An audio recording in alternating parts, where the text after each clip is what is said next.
that's called Mashiach ben-Yoseph, talking about Messiah, son of Joseph. When the Mashiach was going through pain and discomfort and all kind of other things, they said, oh, that's ben-Yoseph. And then the one that's mighty and crushing everybody and building kingdoms, that's ben-Dawid. We know that the Torah or the Tanakh gives us sort of a whole list of qualifications of the Mashiach, what the Mashiach will do, the lineage of the Mashiach, etc. So now, when we talk about the Mashiach, everybody's looking for the son of Dawid. That's what we're looking for, right? We're looking for the one that's going to come, he's going to destroy the enemies, he's going to bring Israel back together, he's going to do all that stuff we just got finished hearing about and learning about and seeking. He's going to do all of that. Jews believe in two messiahs. They believe in the suffering Messiah, Mashiach ben-Yoseph, and they believe in the conquering Messiah, the Messiah who will be king, Mashiach ben-David. Or that's the son of Yosef. That's the son of Dawid. What people fail to realize is that when you say Mashiach ben Yosef comes through Yosef. And who was Yosef? From what tribe? Ephraim. Mashiach ben David has to come from Yehudah, from Judah. Two completely different tribes. But then there's this other guy that's going to come and get crushed, get abused, suffer, go through all kind of struggles and die. I'm not looking for him. So for some reason, they call this one ben-Yosef, right?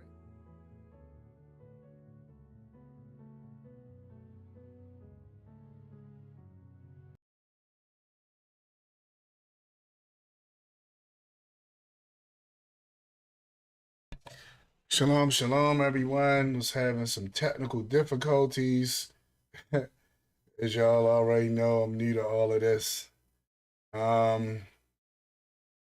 I thought it was actually under the wrong name, but I thought it was on my other live that I did the last time. I was like, oh my goodness, it's not supposed to be on that live. And I was like, man, people is looking on one channel and is on another one. And then once I ended it, I realized that it was on the one it was supposed to have been on. It just had the wrong title. So I was like, oh man. And then all kind of everything else just went wrong after that point. But shalom, shalom, shalom. We're going to get into this. Just give me a few more seconds trying to make sure this is being seen on all of our different groups that we are a part of, so that everyone can see it at one time. So again, this is going to be a good one. Mainly going to be dealing with this idea of Messianic Judaism versus Christianity. This idea that once you believe in Rebbe Yahshua ben-Yosef, you are no longer a Jew or you are no longer Israel. We have Torah-only Hebrews that believe that, as well as Ashkenazi Judaism that teach that as well, even though on the Ashkenazic side, Rudy Rachman is against that idea. But yet, that is what they're saying, right? That is based off of that. So we're going to get into it. As you see, I got Rav Dror and Rav Michaelson in the picture behind me. We're going to be looking at their video and doing a live reaction based off of their video. I'm going to stop it here and there to point out some things that they are talking about, and to make some things clear in the midst of all of that. So I believe now I should have shared it with everyone that every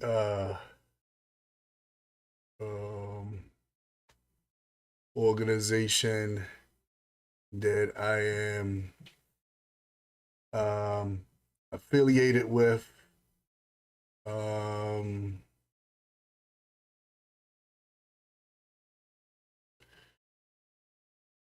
Let me see. One more thing.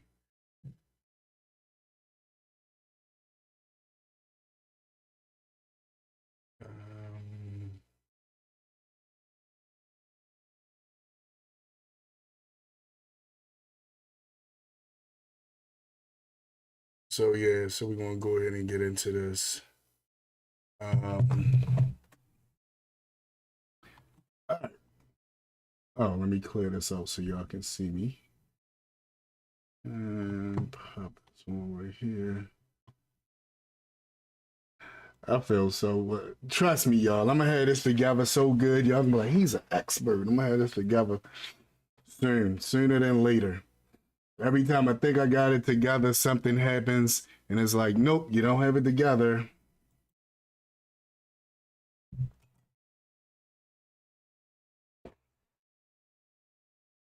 Yeah, every time I think I have it together, I'm like, oh, I got it together, and then something says, nope, you don't have it together. All right, so going to get into this situation right here.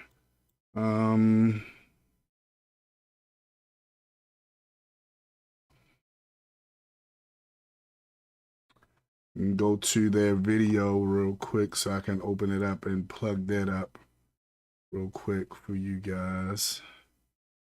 And so we can get into that.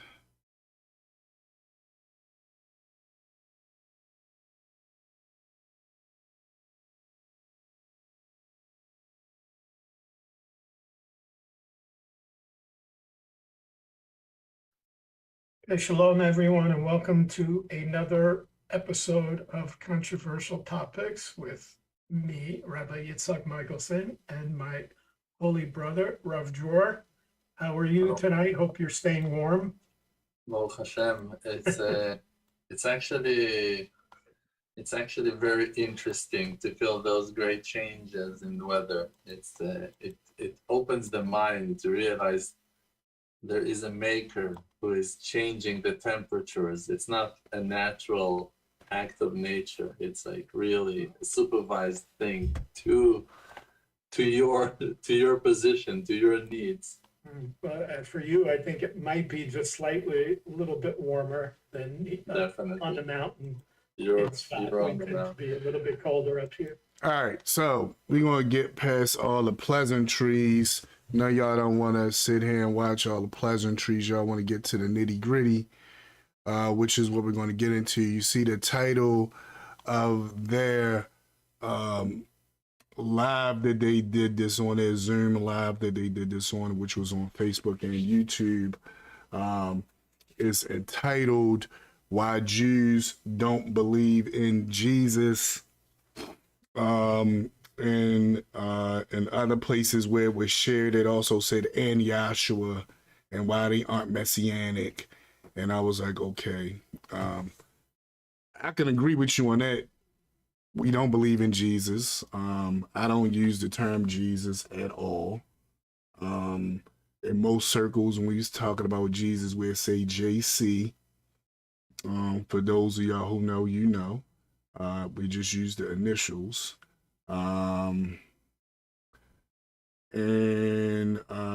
for the most part, we just deal with you know, we will make sure we use the proper terms. Like in my community, we don't even like using the term God.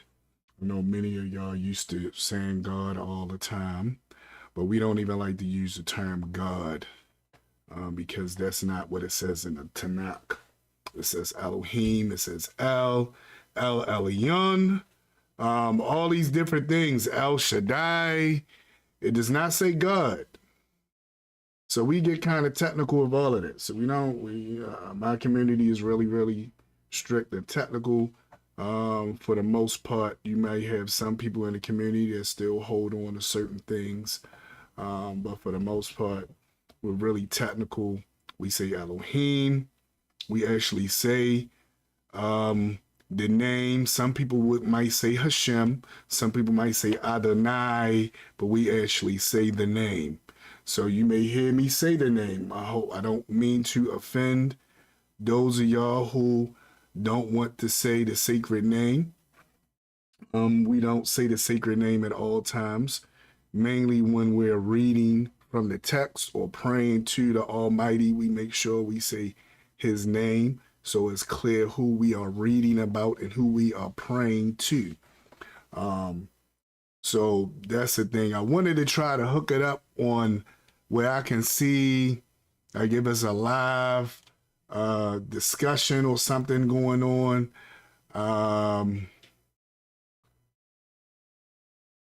Oh, didn't mean to show y'all that. So I wanted to try to hook it up where I could see it was something live going on. People wanted to talk or something like that. I don't know if Facebook does that. I know YouTube does that. And I'm also live on YouTube at this time. So I will attempt to see if anyone is on there talking, because I do want to answer different questions. If anyone is on there that people may have. So I do want to answer the different questions in the live. So if someone is in the live in the chat, it's me by myself. I'm not big like all them guys. I got people and moderators in the chat, and y'all can chat it up and all that. Not on that level. But we are going there, right? Just a guy trying to bring out Torah knowledge and truth. All right, so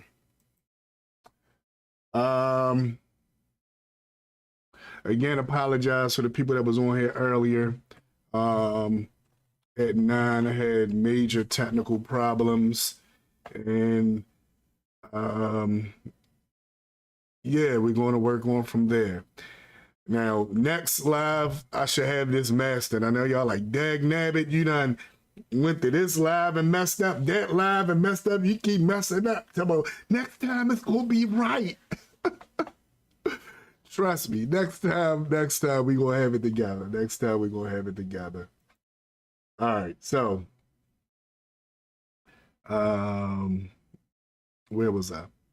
Oh, all right. So we're gonna try to skip past some of the pleasantries and get to the nitty gritty.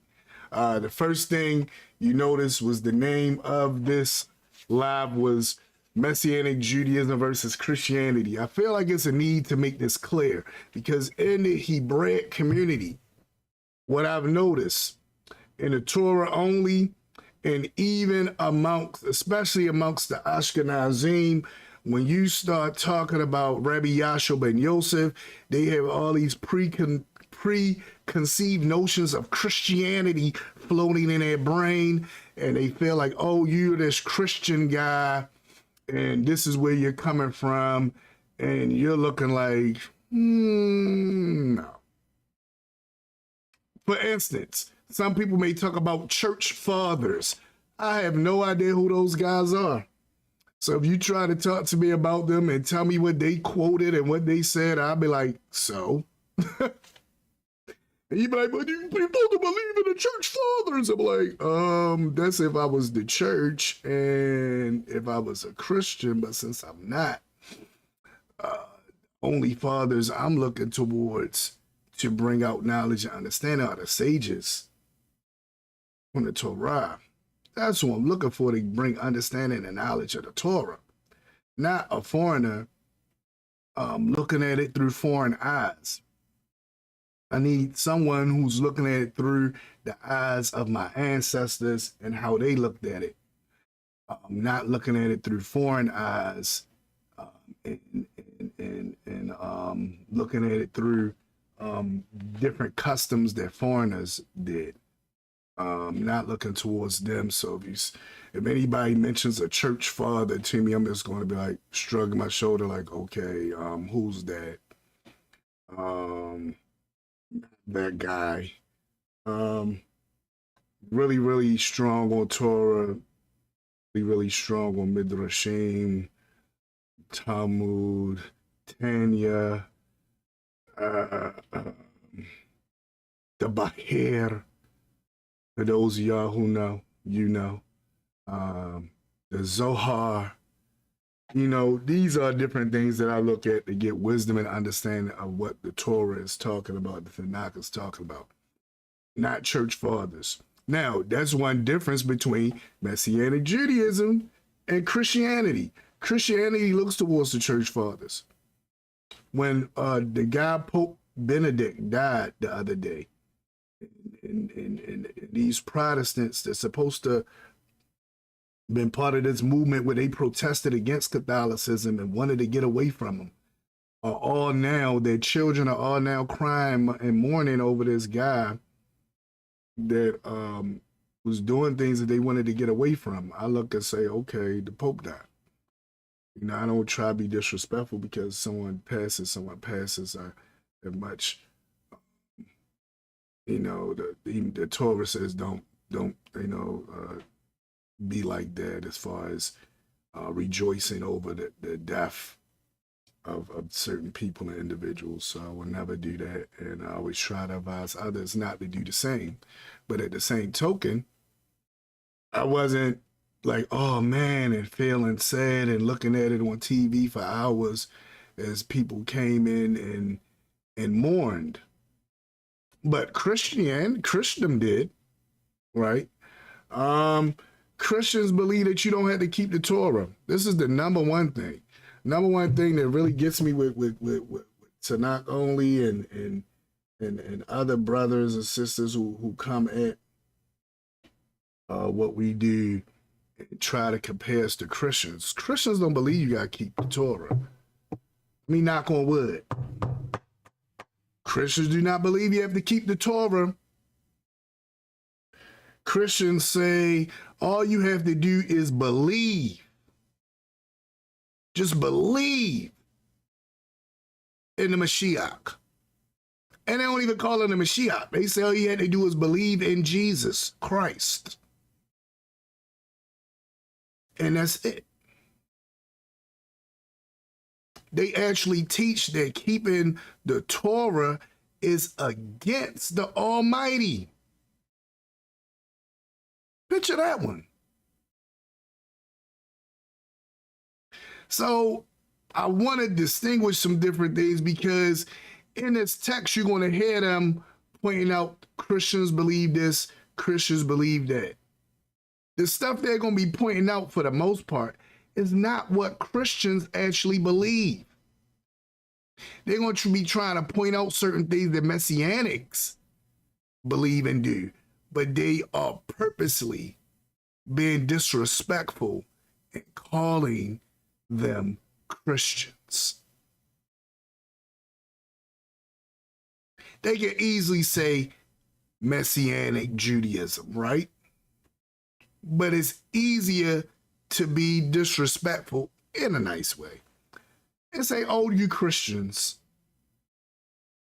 Now, the first thing they're going to bring up is the clip that you seen me playing through, and I went through different things with the clips, and this is about Mashiach ben-Yoseph. And you'll hear them bring that up. That's going to be the first thing they bring up. So I'm going to let us hear some more of the pleasantries.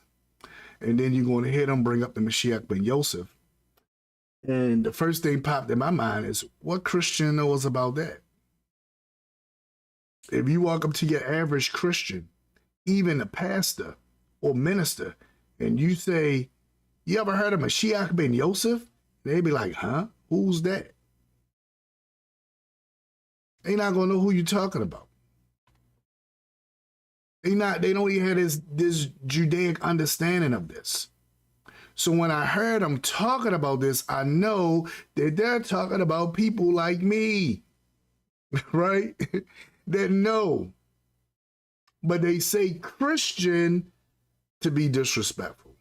That's how I feel. That's how I take it. Because if I tell you I'm not a Christian, you keep telling me I am a Christian, then you being disrespectful. So that's how I take it. So even if they say, no, he didn't mean to be disrespectful. Okay, if I tell you I'm not a Christian, and you keep calling me one, and you keep talking about Jesus when you know I'm saying Yahshua, then something is wrong here. But let's get into the reaction of the video. I know y'all tired of hearing me do all these spills and talks, so I'm going to get to what we came for. Anyway, you know, we've been talking different controversial topics over the past few weeks. And it seems like this is a natural sort of segue into the topic that we wanted to talk about this tonight, or for us tonight, for afternoon for a lot of the people that follow us. And I know it's probably a question that you get as much as I've gotten over the years and all the time that I did radio work, and you and I worked together on that when you would come on and do radio. And because we have a similar following with a lot of both Jews and non-Jews, and certainly people that come from different faith systems, one of the most interesting questions and one of the most often asked questions, and even while we were streaming last week, the question came up in comments. Somebody started making comments about what we were talking about, and that's the question of, why do Jews not believe in Jesus? So, First of all, great question. It's a great question. I must admit that no matter how deep I'm gonna dig into the dungeons. All right, so now they about to give each other praise again. So I'm gonna skip past that.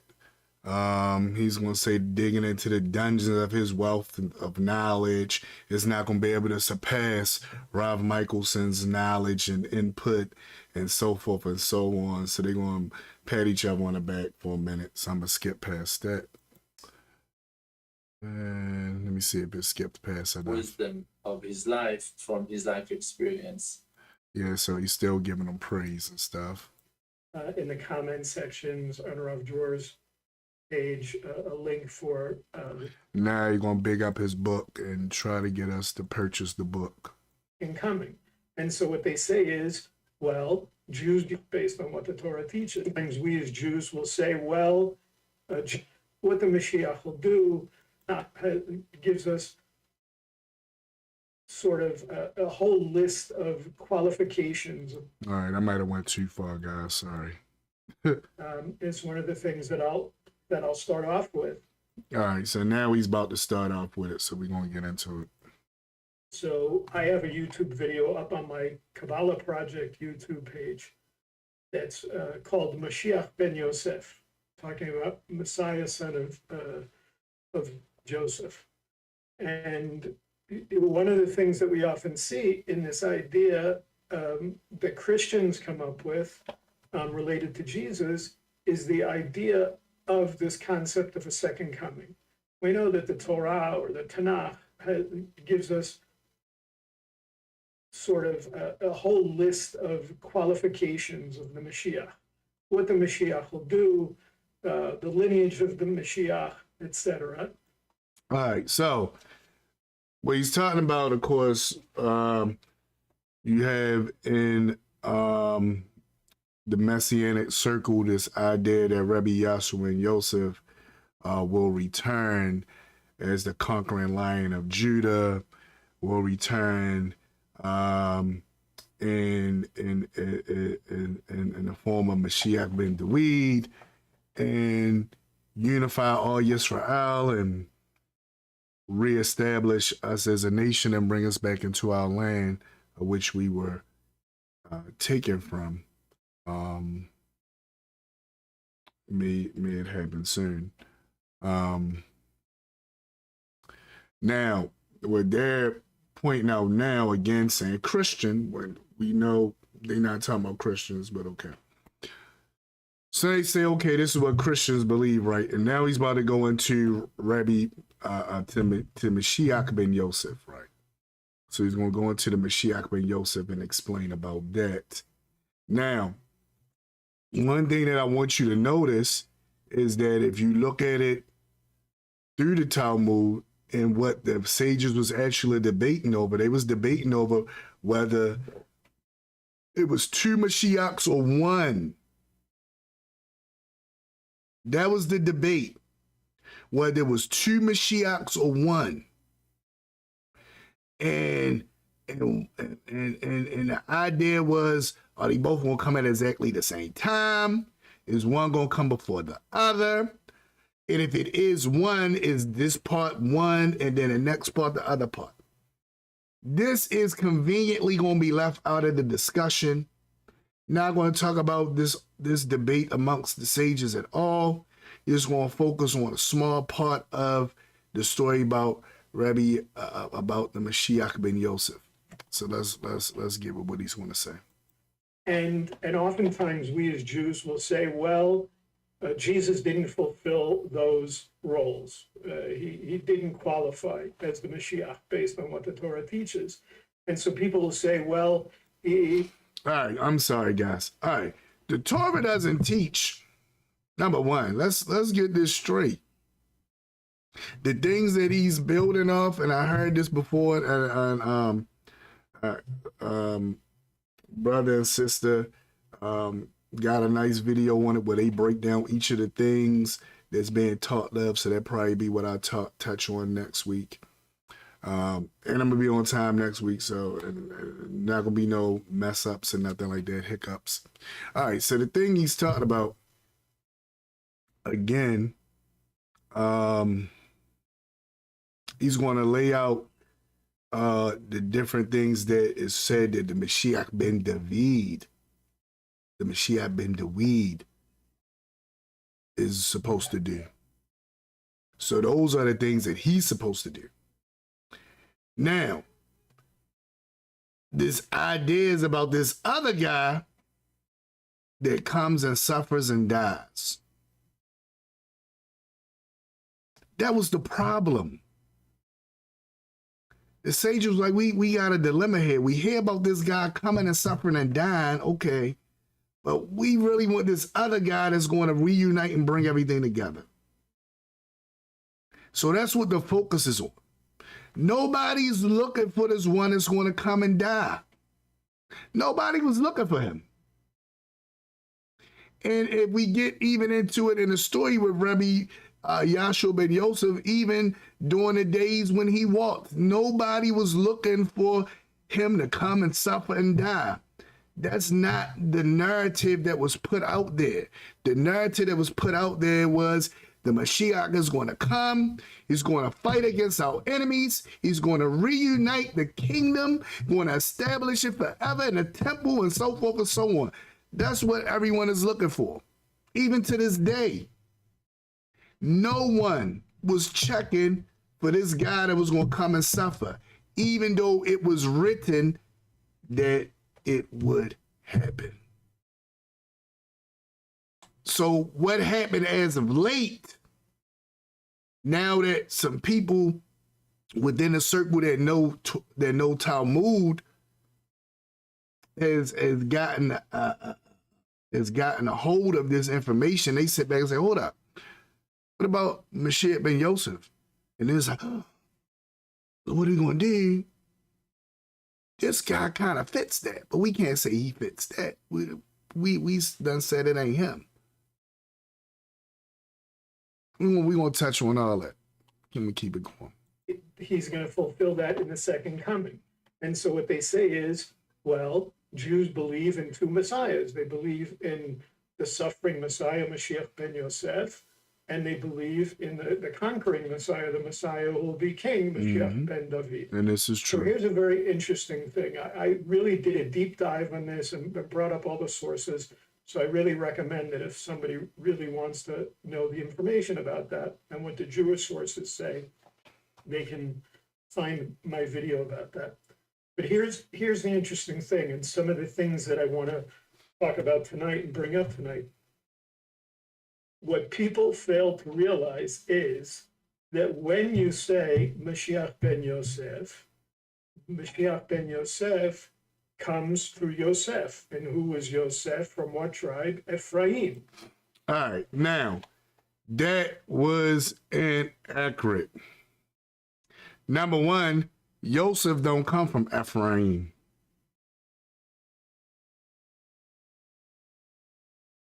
Did I just say that? Yosef don't come from Ephraim. Somebody who knows who knows, put it in on the chat if y'all chatting or in the discussion part of this event. Put it in there. Where does Joseph come from? Put it in. Where does Joseph come from? Do Joseph come from Ephraim? No. So when I heard him say, I'm like, hold on, you confusing it. Joseph don't come from Ephraim. Ephraim and Manasseh come from Joseph. They come from him. He don't come from them. So that kind of messes up the idea. But I know in some communities that like to hang on to that thought that he's promulgating right now and saying, well, yeah, it has to be that way. But the idea is the reason why he's saying it has to be that way is because he's looking at this idea of King David had to always keep a person on the throne and come directly from him. So we can say, okay, this had to be the same thing with Joseph. So he kind of flipped it to make it like Joseph came from Ephraim. So, but no, Joseph didn't come from Ephraim. Ephraim came from Joseph. So when they say ben-Yoseph, well, what did Joseph represent? All right, so Ephraim come from Joseph. Ephraim began to represent all 10 of the tribes. All 10 of the tribes at one point was called Ephraim. Not Joseph. The term Joseph is not even used that much even when talking about the tribes. You don't say no tribe ben-Yoseph or no tribe called Joseph because we know Joseph's split in two between Ephraim and Manasseh. So to say, oh, it had to come from Ephraim, not necessarily. You can say it could come from Manasseh. But what we want to see is the sages are not using this term for that. And I wanted to bring in some guys that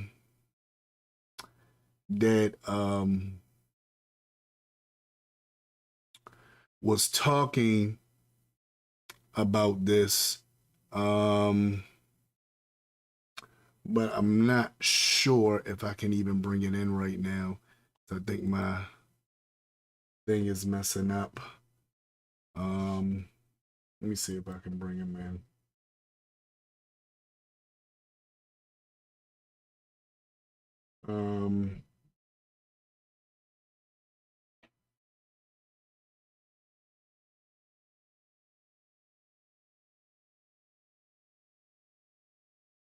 There's this one guy that really broke down some things. I think his name was Rabbi Kessin. And he kind of broke down some things dealing with this. So I'm going to try to bring him in. And show this because what Rabbi Kessin is going to show is that as far as saying that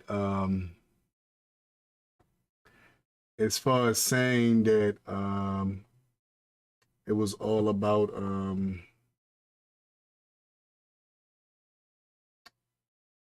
as far as saying that it was all about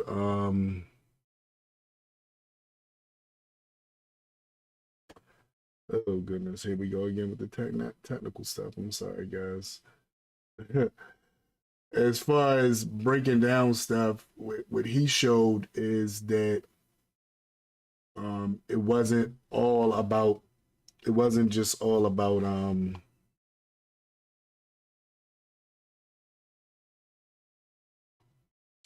wasn't all just about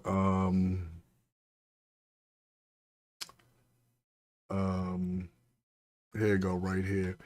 What he's going to explain is that it's not just about coming from directly from Joseph, as Rav Michaelson is trying to make it appear like it's all about coming out of Joseph. But Rabbi Michaelson is going to let you know that the sages didn't know where the son of Yosef was going to come from. That this was actually was given to the suffering Mashiach. That's what he was known as, the suffering Mashiach. They began to call him ben-Yoseph because it was reminiscent to what Yosef, our ancestor, did, being going through all kind of misery and hurt and struggle and suffering, and eventually being the one to bring about the salvation of his people through this suffering, that he actually saved the world. And it actually was a Torah portion from a couple of weeks ago actually spoke about that. Here we have, they was in, I think it was Vayigash, believe that's what it's, Parashat Vayigash, where it speaks about that. And Rabbi Kessin is going to shed some light on that. Let's listen to what he has to say. And he says people are going to look at this guy and say, "You're Mashiach? I can't believe this." In other words, you're talking about a guy who's nobody would ever suspect he's Mashiach. You see? And the truth is, you see that when the brothers came to Egypt and they finally came to Yosef, right? See what he's talking about? This is where the sages got their idea from about ben-Yoseph. It didn't come from, oh, it's got to be a descendant from Yosef. That right there is not factual, what Rav Michaelson is saying. And not only does Rabbi Kessin believe this, I was going to go through showing different people saying similar things. I might actually go through that and show that and break that down. But it wasn't just him saying it. Even Rav Singer says it. And I don't really agree with him about hardly anything. But even he made it clear that it had to do with Yosef.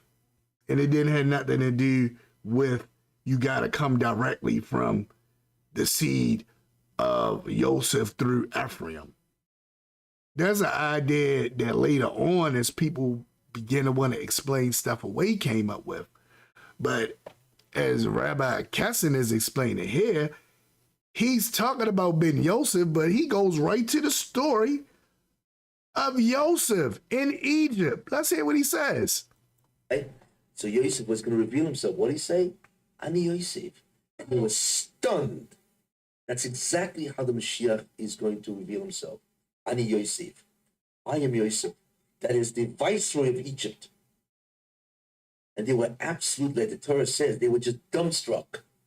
That's the Gilu of the Mashiach ben Yosef, which is a very important concept. So therefore we see, and now Yosef, he was a viceroy of Egypt. I guarantee you, he looked like an Egyptian.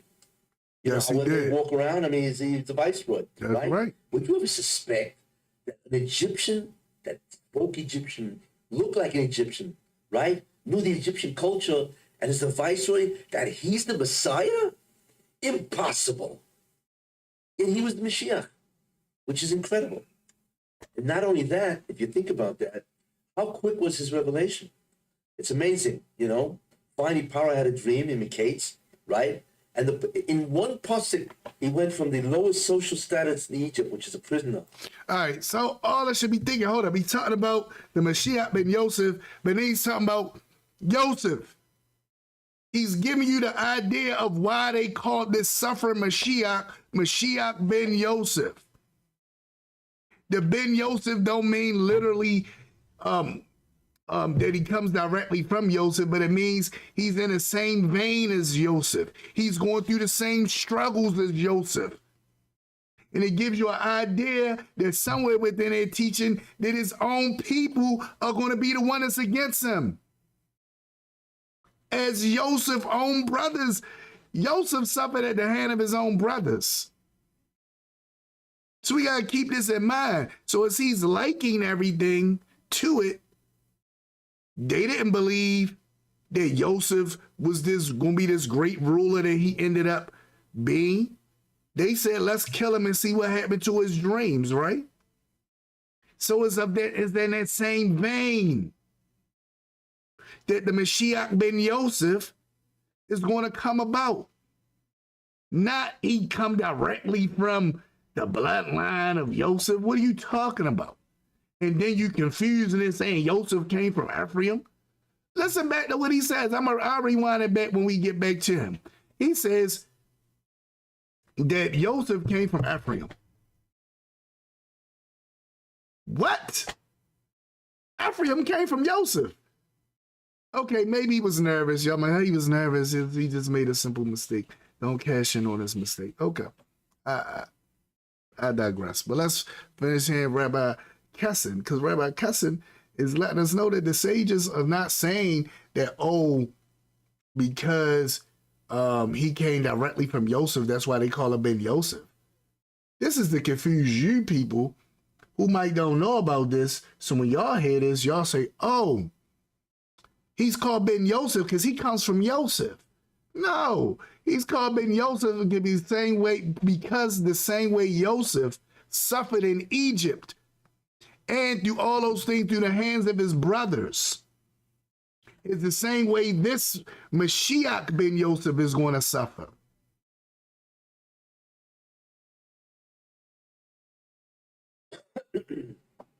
In one pasuk, Vayiritzum in a ball, they shaved him, dressed him, and he right in front of Pare. This must have happened in 2 hours. He went from what's called a bor amikta, the lowest pit, to Igur Rama, to the highest roof, in one pasuk. You see, when the Rebbe finally wants to do this, he's not going to dilly-dally. Well, think about it. Maybe I'll give it to a committee. Let them decide, and then we have to take a vote with the committee, right? And then we have to do with the appeals, and all this kind of, no. It happened in 3 hours. He was gone. Just think about that. The koyach of God. Because you figure, how are you going to get out of prison? He needs lawyers. He needs the appellate division, right? And then maybe the Supreme Court to get him out of prison. It's going to take years. With the Moshe, nothing takes years. In the blink of an eye. That's what happens. And Yosef, nobody knows that this person can even dream about Yosef. Nobody, right? In the blink of an eye. What's going to happen in the end of time? The reason why you'd never suspect, like I said, is because he's got the yoke of which decimates the guy. I mean, who knows what this guy's going through? It decimates the guy. Listen to what he's saying. Involved in something else. That is ruchnius, spirituality. They need to remove the veil of the spiritual worlds. All right, so let's get back. I don't want to get too deep into him. I might do a live reaction video off of him. I don't want to get too deep into him. It was another guy that I wanted to bring out because he brings out a different point as well. But let me see if this is something that I need to bring up. All right, so I'm going to rewind it back a little bit so we can hear what he says. Interesting thing, and some of the things that I want to talk about tonight and bring up tonight. What people fail to realize is that when you say Mashiach ben-Yosef comes through Yosef. And who was Yosef? From what tribe? Ephraim. All right, not true. It doesn't mean that it has to come through Ephraim. As we just seen, that's not the reason why they called the Mashiach ben-Yosef. They called him it because it was reminiscent of the suffering of Yosef. But continue. Mashiach ben David has to come from Yehudah, from Judah. That's true. Two completely different tribes. And we know that the Mashiach comes through the lineage of the father, through David HaMelech, through Shlomo HaMelech, through King Solomon and King David. So you have two different messiahs that Judaism teaches about, but they're two completely different individuals from two completely different tribes. All right, now again, that's not the case because, as I stated, The sages argued over whether or not there was going to be one Mashiach or two. That was the debate that he's leaving out. I'm not sure. I don't want to say he's purposely doing this. This could be because that's how he was taught. A lot of times we're taught a certain way, so we run with it. Some of y'all might say, you being too kind, Ak. He know what he doing. I don't want to speak Lashon Hara on him, so I'm not going to say that he purposely is teaching in this way, because that would mean he's misleading. But I can say that his status that he's coming from it is people that hold that notion, but it's other people like Rebbe Yahshua and the other guy that I was going to show who holds the notion that ben-Yoseph does not necessarily have to come from Yosef. He doesn't. It's just the idea of a suffering servant. And I believe the other guy's going to go so far.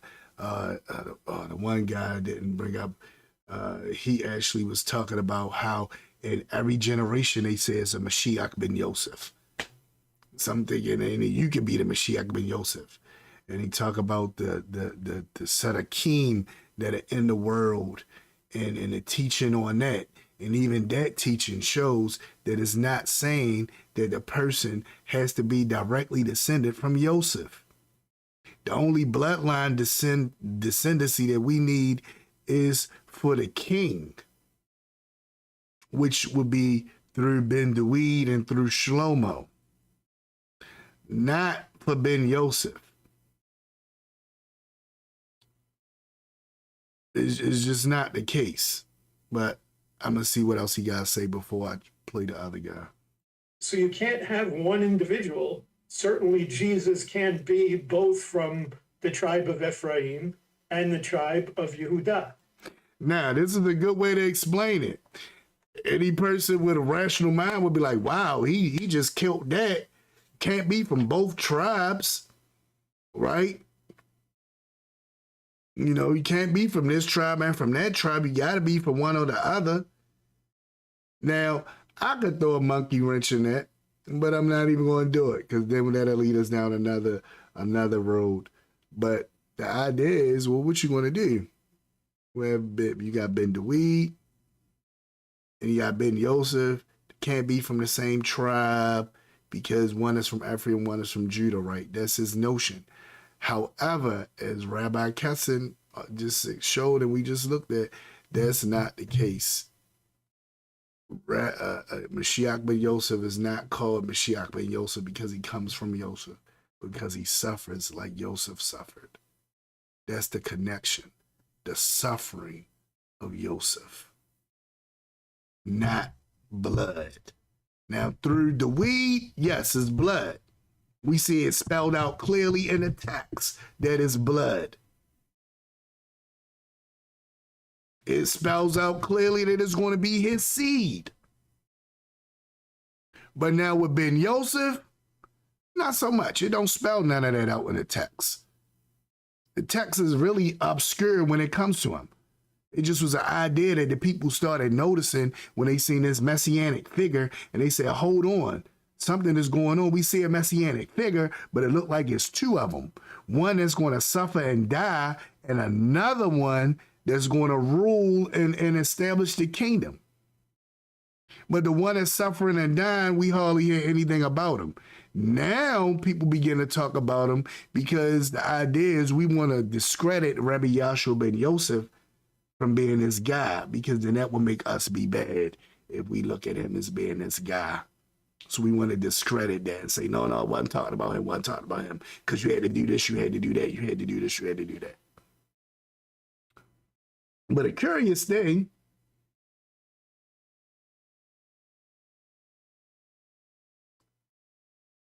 the Almighty, if I look at the text the way I look at it, the Almighty chose Miriam, who was betrothed to a man named Yosef.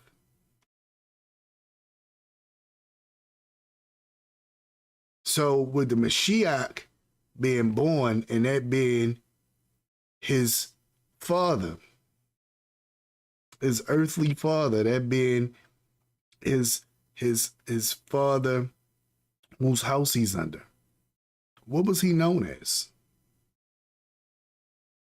What was everybody calling him as he walked the streets in his youth?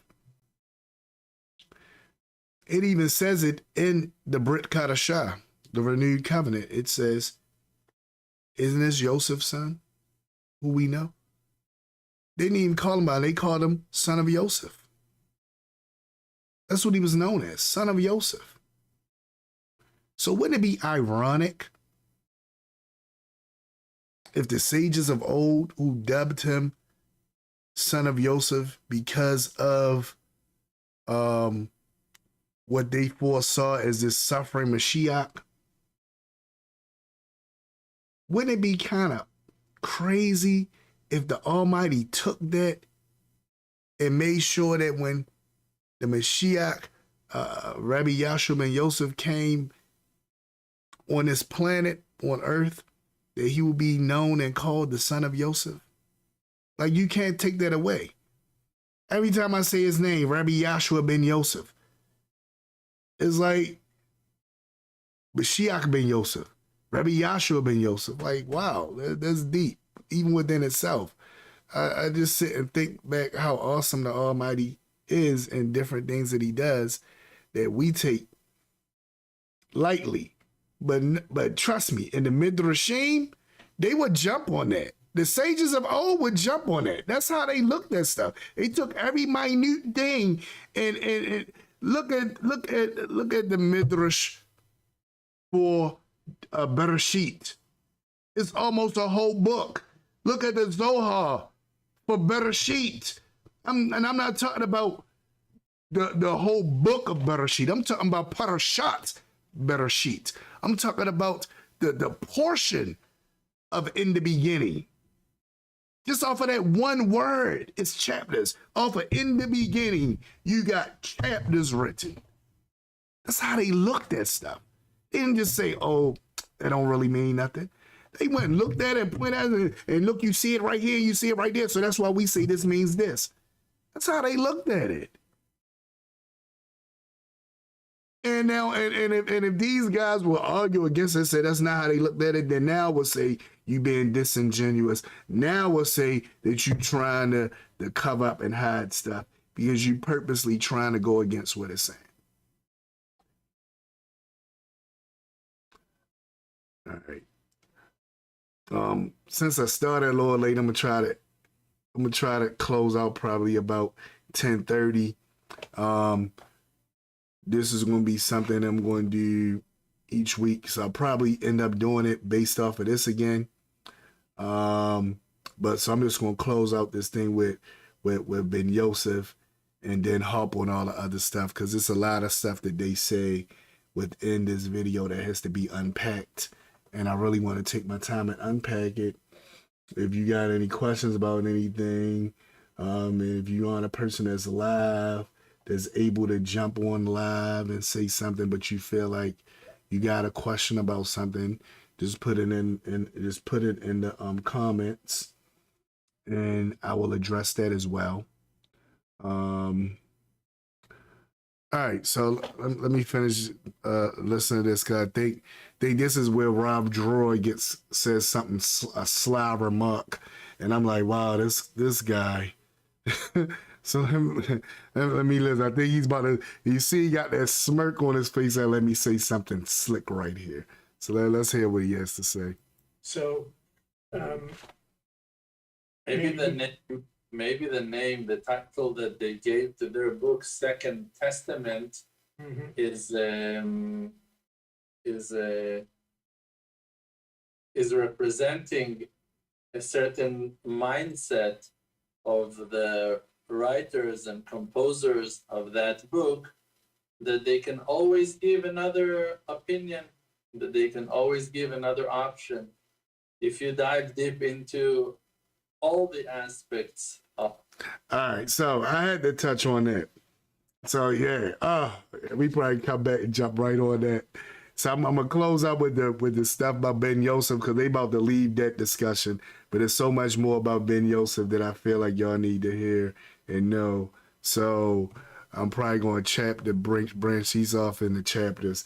But I have to come back to this point right there. He says, let's hear what he says. I want to hear this again because I seen a smirk on his face. I know he's about to say something. So I went right back to that smirk. Let's see what he has to say. Be both from the tribe of Ephraim and the tribe of Yehudah. So maybe the name, the title that they gave to their book, Second Testament. Mhm. All right, now, come on, people.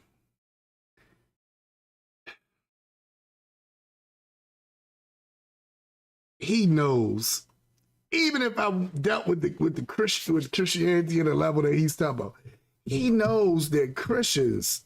I gotta big up the Christians on this. He knows that Christians do not call the second part of the book Second Testament. It's called New Testament, right? Not Second Testament, New Testament, right?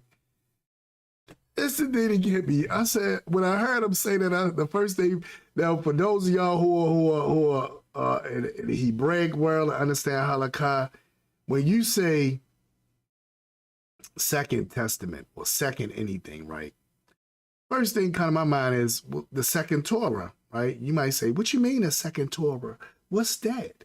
It's this work called Mishneh Torah by the Rambam. Mishneh Torah roughly is called the second Torah. And when Rambam wrote Mishneh Torah or second Torah, he didn't write it for how this guy, Dror, is saying, oh, they call it Second Testament because they can just change and do whatever they want to do in it and give it a new thought and a new belief and run with it and all this. No. The Rambam with Mishneh Torah, he took all the Torah, all the oral laws, right? He put it in his book called Mishneh Torah, second Torah. And the idea was his book was to be second to the Torah. That if you wanted to know how to do stuff that it tells you to do in the Torah, all you have to do is read his book. That's it.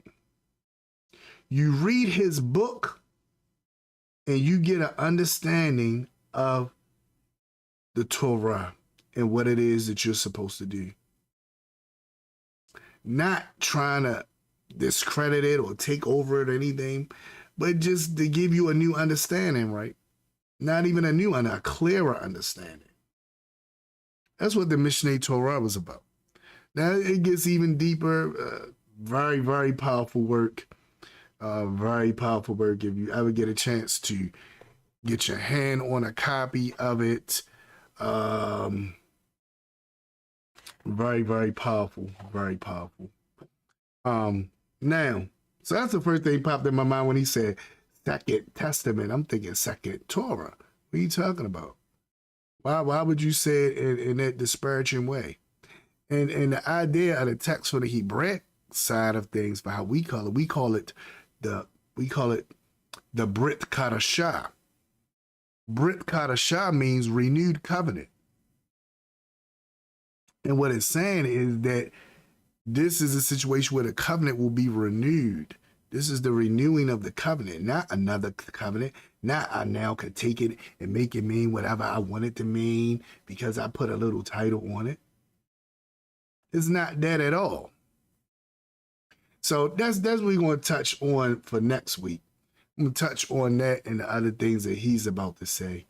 But before we get to that and deal with it, I just want to say a few more things about ben-Yoseph because I really put time into this thing about understanding Yosef and making sure that we had the right perspective on it. So let's listen to what this guy says. The word Messiah generally is associated with son of David. But the rabbis in the Talmud have a teaching about Messiah, son of Joseph, alongside Messiah, son of David. Where did the rabbis get this idea from? Where does the Bible say anything about a second Messiah, another Messiah besides? Yeah, where they get this from? Where does it say this from? Jeremiah, Isaiah. Mm-hmm. The answer is the book of Obadiah. The book of Obadiah actually has only one chapter. Okay, so let's look at the book of Obadiah while he's How talking. the house of Jacob will be fire, and the house of Jacob will be, the house of Joseph will be a flame. The house of Esau, the house of Esau will be straw, and the house of Esau, the house of Esau will be devoured, will be consumed. The book finishes off with the words in Hebrew, "V'alu Mashiach v'har Tzion lishbait es har Esau." Translation: saviors, in the plural, saviors will arise and go up. So this is where right the here. mountain of Esau, and the kingdom will come to God. The judgment of the house of Esau, My the bad. judgment of Esau, is a This is concept where right that here. both Ezekiel and Isaiah associated with the Messianic age. Ezekiel chapter 35 and Isaiah chapter 34 describe how the house of Esau will be destroyed, the house of Edom will be destroyed. Edom is another name for Esau, and the kingdom will come to God after that. So we see clearly in the book of Obadiah that there are a plurality of saviors, not just one savior, but two saviors. So again, now one time did he point out that this savior had to be from the line of Joseph, because he understands that is nowhere in the text that supports that. The only time he really can clearly see anything where at least lets you know it's going to be more than one savior or one Mashiach or one savior is when it touches on that part right there. And it says saviors in a plural sense, which he takes to mean two. Now, that's what he's pointing out. Let's hear what else he has to say. The house of Joseph is explicitly mentioned as part and parcel of God's plan for the destruction of Esau. So here's where the Bible is the most explicit about a savior from the house of Joseph. We see clearly how the tribe of Joseph is going to be associated and involved. So he does support that idea of Joseph. So I misspoke when I said that about him. And he's taking it from this part right here where it talks about the house of Joseph, a flame. But then the problem would be, well, what about the house of Jacob? The house of Jacob isn't talking about Judah. So what does that mean? Why this separation? So again, we do understand and know that when it talks about the house of Joseph, we know that Ephraim represents the 10 nations. But that's the only time that they try to equate that. But as Rabbi Michaelson says, and I agree more in his line of thinking, that they called him ben-Yoseph because of the suffering. And we even see that here. I'm going to go to, this is from the Talmud, Sukkah 52a. And look at what it says. It says, and this is dealing with from Zechariah. It talks about this guy ben-Yoseph coming. And this is where we see sort of a disagreement. Where they talk about the one dying, and look at what it says. It says, for what is the nature of the eulogy? The Gemara answers, Rabbi Dosa and the rabbis disagree concerning this matter. One said the eulogy is for Mashiach ben-Yoseph, who was killed at the war Agog and Magog, and prior to the ultimate redemption with the coming of Mashiach ben David. And one said this eulogy is for the evil inclination that was killed. So we see this debate going on, right? What debate? What is this debate over? Let's look right here. Zechariah chapter 12, right? Verse 10.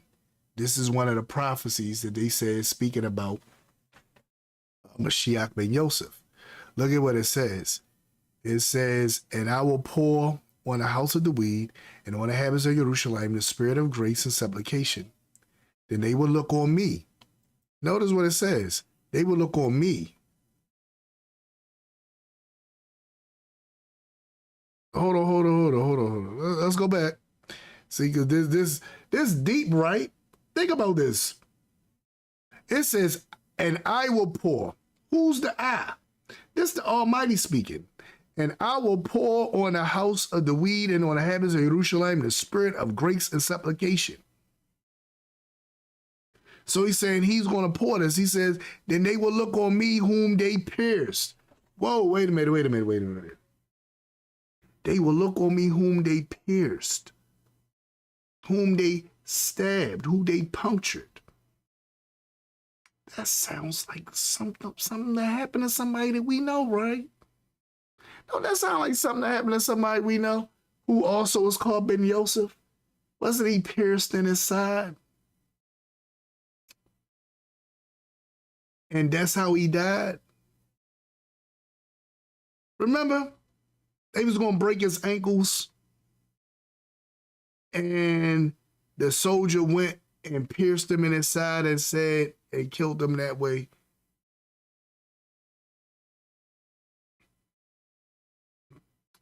I remember reading it. Right? Now, notice what it says. Yes, they will mourn for him as one mourns for his only, and grieve for him as one grieves for a firstborn. Think about this. This guy that the sages tell us is the Mashiach ben-Yoseph is going to die by being pierced in his side. And it talks about how people are going to mourn for him. Like one grieves for a firstborn son. It says, in that day there will be great mourning in Jerusalem like the mourning at Hadad Ramon in the plain of Megiddo. Now, people take this to say it was a war at Megiddo and that's where he's going to die and so forth and so on. It does not say that. Look at what it says. It says, and grieve for him as one grieves for a firstborn. It says, in that day, verse 11, in that day shall be a great mourning in Jerusalem. Like, as unto, that's what like means, as unto the mourning at Hadan Haram and the plain of Megiddo. So it's likened it to something that already took place, not saying that that's what's going to happen here. And it goes into all the people that's going to mourn, right? Now, first thing I said, instead of going with their narrative, because the Jews for Judaism narrative, which Rabbi Michaelson and others follow, their narrative is, it was this battle at Megiddo, and it was a soldier, and the soldier died in battle by getting stabbed, and everybody cried for him. It don't say that. Nowhere right here does it say it was a battle, and this soldier died, and the people cried for him.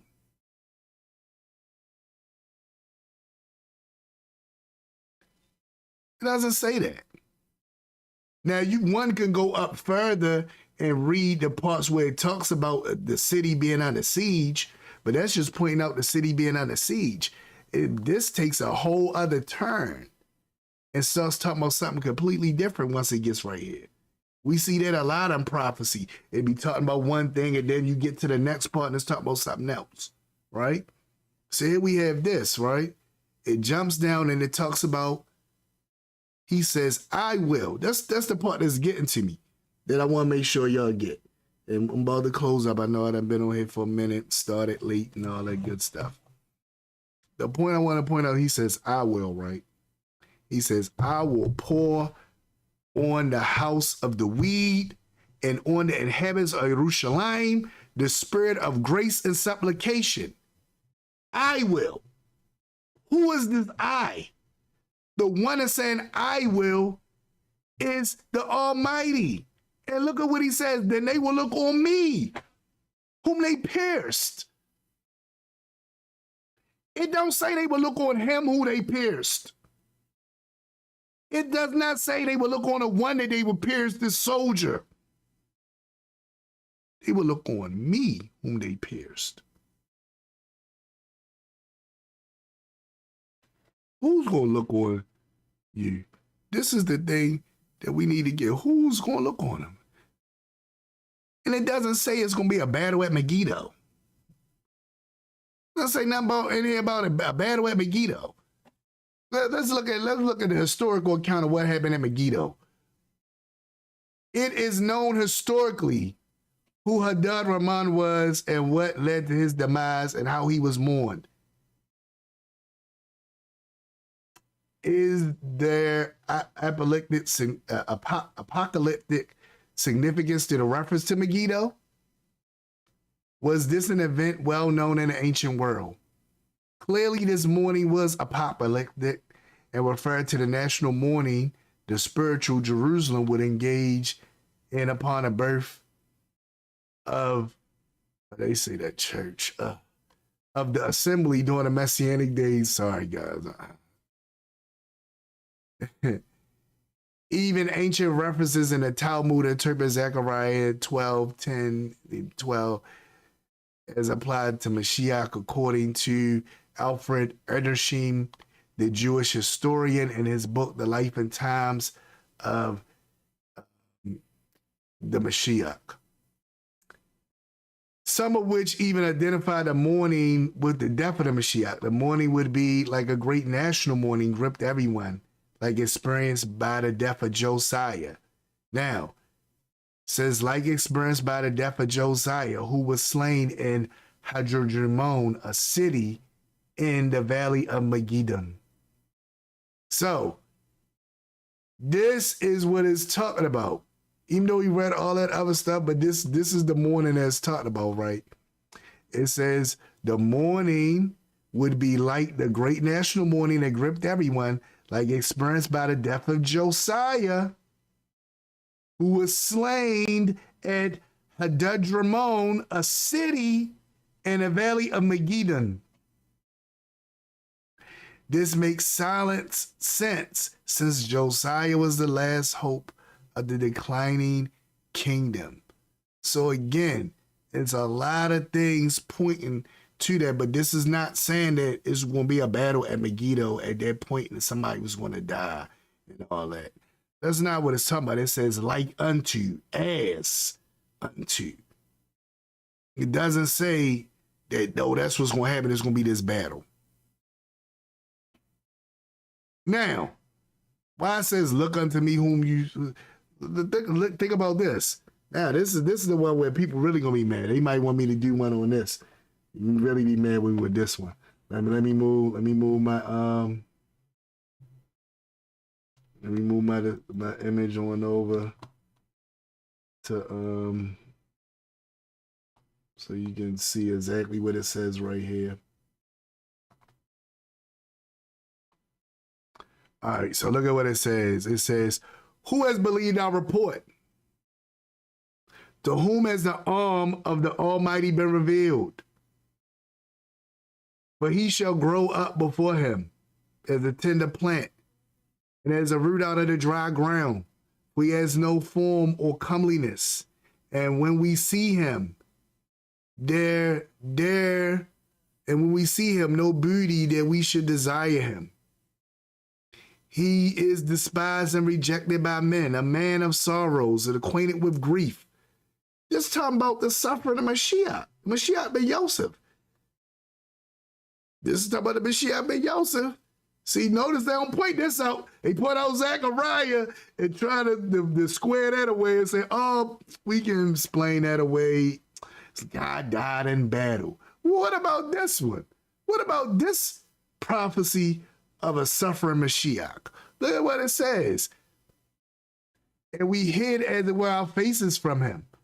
He was despised, and we did not esteem him. Surely he has bore our griefs, carried our sorrows, yet we esteem him stricken, smitten by Elohim and afflicted. But he was wounded for our transgressions. He was bruised for our iniquities.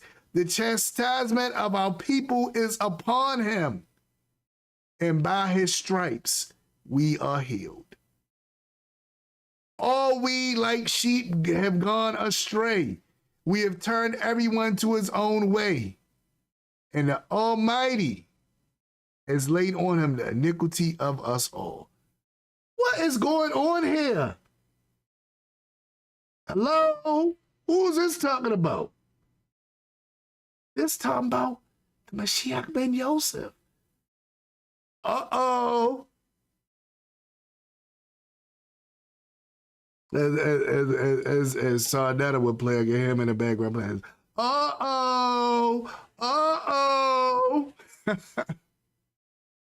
You know you're messed up, right? They're messed up. No, I said no. That's what it says.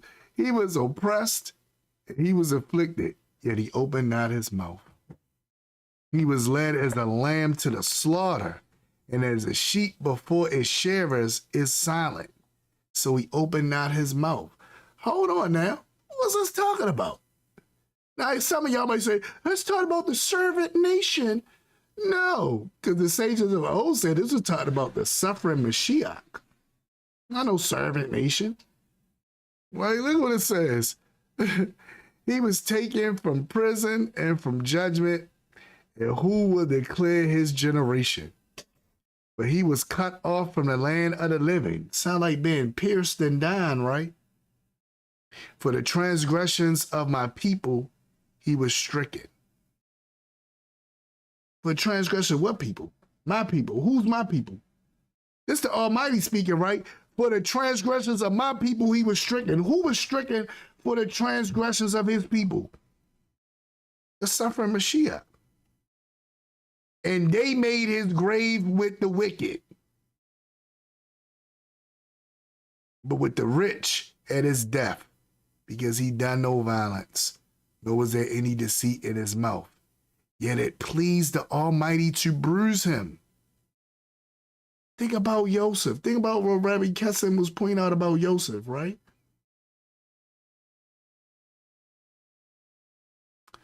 When you make his soul an offering for sin, he shall see his seed, he shall prolong his days, and the pleasure of the Almighty shall prosper in his hand. He shall see the labor of his soul and be satisfied. By his knowledge, my righteous servant shall justify many, for he shall bear their iniquities. This is a verse that's talking directly about the suffering Mashiach. Therefore I will divide him a portion with the great, and he shall divide the spoil with the strong, because he poured out his soul unto death. And he was numbered with the transgressors, and he bore the sin of many, and made intercession for the transgressors. So I'm going to end this on that note right there. Believe I went over a little too long. I wanted to end at 10:30. It's 10:38. But definitely we'll be back on here next week. I'm going to tighten this up and put it out more concise for those who might want to look at it without all the conjecture and pauses and all that different stuff that's in there. But yeah, next week I'm gonna continue this series of Messianic Judaism versus Christianity, because I really believe that as these guys were pointing out this thing about Christianity, they really was talking about the Messianic community and was purposely, now this is what I will say, they was purposely calling them Christians, and they know that it's not the same thing. With that being said and done, just want to bid all of you a shalom. Thank all of y'all who did tune in for this. Again, I apologize for the lateness and the time. I was only expecting to be on here from 9 to 10, and I got on a little late, more closer to 9:30, so that's why I ended it at 10:38. But next week is going to be more concise, and want to get a little more deeper into the video. As y'all can see, there's a lot in the video that has to be unpacked, so I don't want to just sit there and listen, and I really want to unpack their video and really dissect each and everything that they were saying, because I feel like some stuff could be easily overlooked, and I don't want to overlook anything.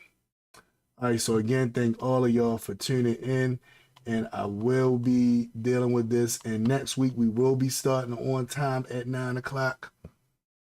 We'll be starting on time at 9 o'clock, and I thank all of y'all again, and I will bid all of you a Leila Tov, and